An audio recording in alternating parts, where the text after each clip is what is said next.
welcome you to the Equip podcast, where we believe the Christian should be the most well-read, the most well-informed person in the room, and that's my job, trying to help you to be that very person. And we discussed last time how, as a society, as America, we become more lawless. It seems like the world is becoming more lawless. We talked about the policies that got us here, and the scriptural concepts of policing that could easily resolve this problem. I'm looking forward. I look forward to each of these and studying, preparing for them, and I think it's very important stuff. This one I'm especially excited about. This concept, I find it so compelling. But we talked about the law. And of course, we talk about America is we're a nation of laws. And actually, the law of the land is the Constitution of the United States. Well, in England, and it used to be in America also, if you were studying to become a lawyer, expert at law, you would study Blackstone's Commentaries on the Laws of England, very famous book. There was so much scripture, because that's where the whole concept of law comes from, that Blackstone actually, Charles Finney was studying to become a lawyer. If you're familiar with that name, great name in the Second Great Awakening, became a great revivalist preacher. But he was studying to become a lawyer. He's reading Blackstone's Commentaries of the Laws of England, and he ends up getting saved. That's how much scripture, that's how many, scriptural concepts about the law are in that law book. He becomes a born-again Christian. Now, not happening today. I'm sure that book has been hidden from the law students in America, and I doubt many are getting saved by reading their law books, but that's the way it was. Now, another name I want to give you, like I said, I want you to be well-read. Frederick Bastiat, probably Bastiat is how a lot of people pronounce it. He's French. It was probably Bastiat. He wrote, it's a bigger than a pamphlet. It's a thin book, but it's just called The Law by Frederick Bastiat. Some called him the most brilliant economic journalist who ever lived. He was a French economist. Really interesting if you want to look into that book. But I want to give you some questions, and obviously these are rhetorical questions because we can't get any feedback. But we talk about lawlessness, and you have to follow the law, and these people aren't following the law. Well, let me ask you, and just think about this a little bit. Do we always follow the law? Okay, we have the lawless. We see the riots.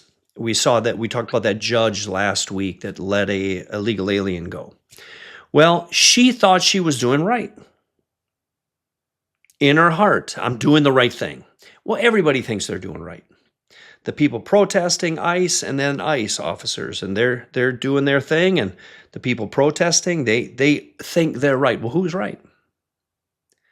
Well, the ones obeying the law. Well, are the laws always right? And you'd have to say, well, now that I think about it, no. Is the government always right? No. Now, we're blessed to live in America. But throughout history and around the world in different countries, laws aren't always just. There's unjust laws. We don't have to go too far back, even in American history. The Dred Scott decision, I talk fast, I apologize. The Dred Scott decision, a Supreme Court decision. African-American man went into the North with his master. Master was a doctor, brought him back to the South. He sued for freedom because he was up north and slavery was outlawed, so he should be freed. And the Supreme Court said, you're not a person. Only persons can sue. You can't even sue. You're not a person. Because persons have the right to life, liberty, pursuit of happiness, pursuit of property. You're not a person. Well, doesn't that sound familiar? The Supreme Court has declared that fetus is not a person, so therefore they don't have the right to life. Wow. So there are unjust laws. Abortion is legal, but guess what? I can follow the law, and I couldn't, obviously, but following the law by the authority invested in the actual people who create laws in America, so it's all legit, unjust laws. I think of the Egyptian handmaids. They were supposed to kill the male Hebrew children. They didn't. They disobeyed the law because the law was immoral. Now, they lied to Pharaoh. And you know what? God never condemns them for either lying or for disobeying the law of the land. So that's interesting when you think about it. Well, then what is law? And what's the right law? Another question, can I just write a law? And everybody has to follow it. It's a universal law because I said so. Well, think that through. No, Jeff, you can't just write a law. Well, why not? Well, I don't have the authority. So in America, we the people have the authority. That's what the Constitution says. We the people. What's interesting about our God, not only is he the one where authority comes from, we talked about that last week in last time, Romans 13 mentions that, but who has the power to write that law on everybody's heart? That's amazing for my atheist friends. Yes, we can write universal laws. Who has the power to write them on everybody's heart? And we know, by the way, we're going to get to something very compelling at the Nuremberg trials at the end here. But very, very interesting thought. Everybody knows when they're doing wrong. That's what a conscience is. Who has the power? First of all, the authority, but then the power to write those laws in our hearts. Well, the amazing God. Now, John Adams wrote this regarding an American government. Our Constitution was made only for a righteous people, and it is wholly inadequate to the government of any other. So giving people that freedom that our Constitution gives, it's only for a righteous people. As people become less righteous, this is what we see. The Constitution, and even that's talked about, bantered about in the liberal circles especially. Oh, the Constitution is not working. Well, I agree with him. It can't work with unrighteous people.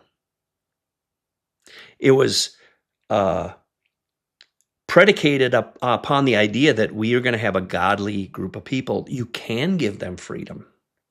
And even not just the people, but the government. What's government? It's people. They need to be godly.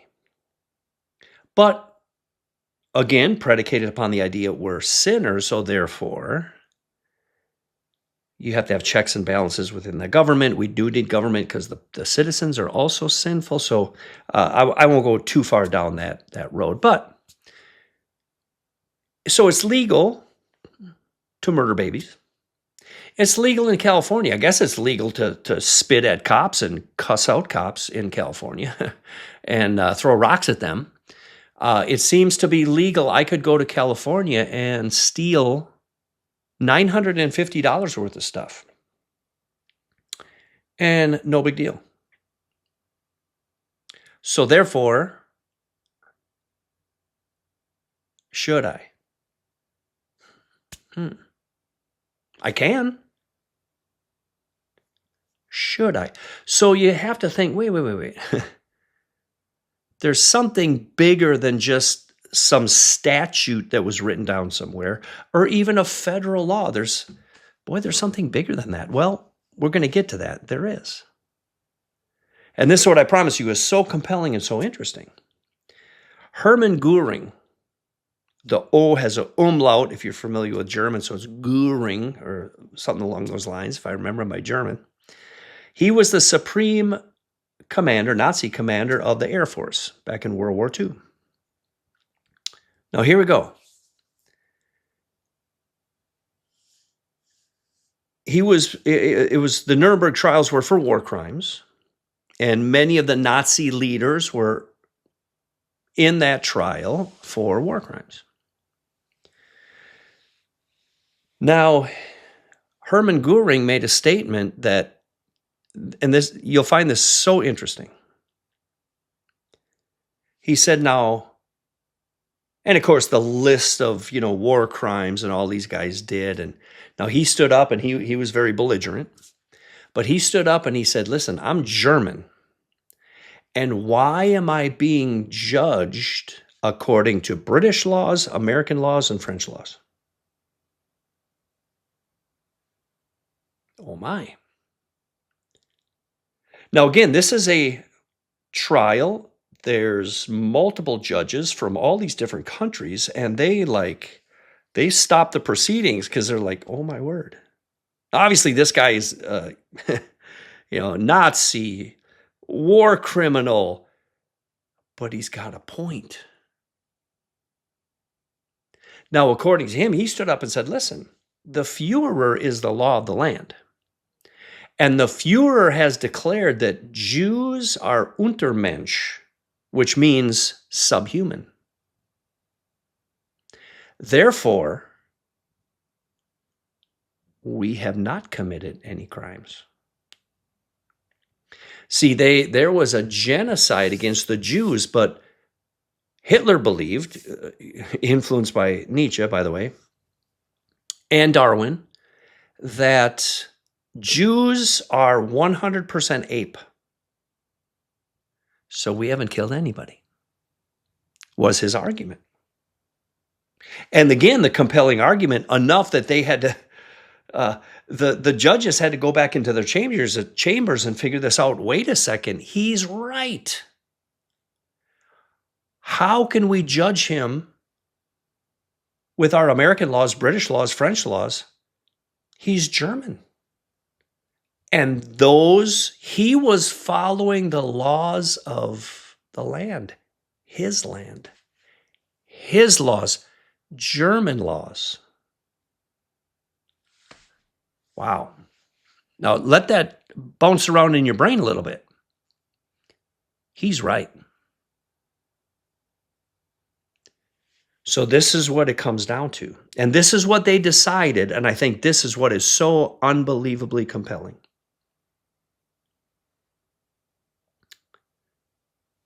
The jurists came back in, and this was their conclusion. They said, you're right.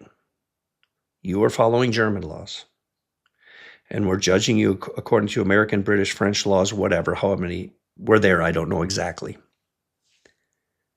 But they concluded, but there's laws above German laws. And there's a law above American laws and above British laws. There's a law that transcends these laws that you're guilty of. Now, if you're an apologist right here, and you're looking for proof of God, or an atheist looking for the proof of God, boy, if that right there doesn't tell you, wait a second. And of course, these guys are, this is a courtroom. And they're meting out justice. And they come to the conclusion, listen, there's a law that transcends human laws. What does that tell you? There's a transcendent lawgiver. We've got laws above our laws. We do. And these jurists realized, and that's written in everybody's heart, Hermann Göring, you knew you were doing wrong, not according to German laws above. There's some laws from above. Boy, there is a God. Get this. There has to be a God. Many other reasons. But that right there I find so compelling. There has to be a transcendent lawgiver. There has to be. And that Nuremberg trial proves it and shows it. That I don't know what happened in those private chambers. I don't know if they cracked open the Bible, but even if they didn't crack open the Bible, they logically came to the conclusion there are laws above German laws, above all of our laws. That tells us there needs to be a transcendent lawgiver, because otherwise, where do they come from? See, we are here. Here's what it boils down to now. The law. What about this law idea? Well, obviously, God really, in all of history, really, the God of the Hebrews is a very unique God. He is the only God that is above nature. All the other gods, the mythological gods, so many of them came out of nature. Well, the God of the Bible, the one true God, is transcendent. He's above, he's not in nature, like the pantheists would say. No. He's outside of nature. He created all matter. He's outside of matter. He's spiritual. We're made in that image.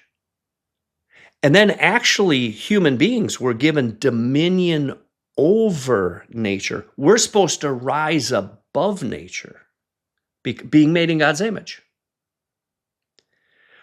How diametrically opposed to evolution when I think about it. Wow. No. We're above nature. We didn't evolve from nature. We are above nature, and we were given dominion. Whoa, I got goosebumps right now. We are above nature. Now get this. Because we're made in God's image, we're supposed to be above nature. We're supposed to rise above our human nature. We're supposed to control nature, which we do. And with that thought, there was an explosion, by the way. That was the scientific revolution when we just determined the Bible was open again. We're like, wait, we have dominion over nature. We're not superstitious and there's nothing we can do with nature. No, we can control nature. And we're supposed to control the nature outside of us, but we're supposed to control the nature inside of us. Our human nature, we're supposed to have dominion over that. Now, again, how opposite. See, we're supposed to govern our lives by a moral law that comes from a transcendent lawgiver, not from our human nature. The zeitgeist of the day, the teaching of the day, the spirit of the day is you follow your heart. You follow your nature. You do you. When the opposite is true. The Bible, especially when you look at the epistles, the whole concept of the Bible is I am fighting against my human nature, and I can have victory over that human nature, not a fleshly victory, a spiritual victory. And that's why this old flesh is going to pass away. My soul and spirit are going to live forever. I hope you enjoyed this, and we will see you next time.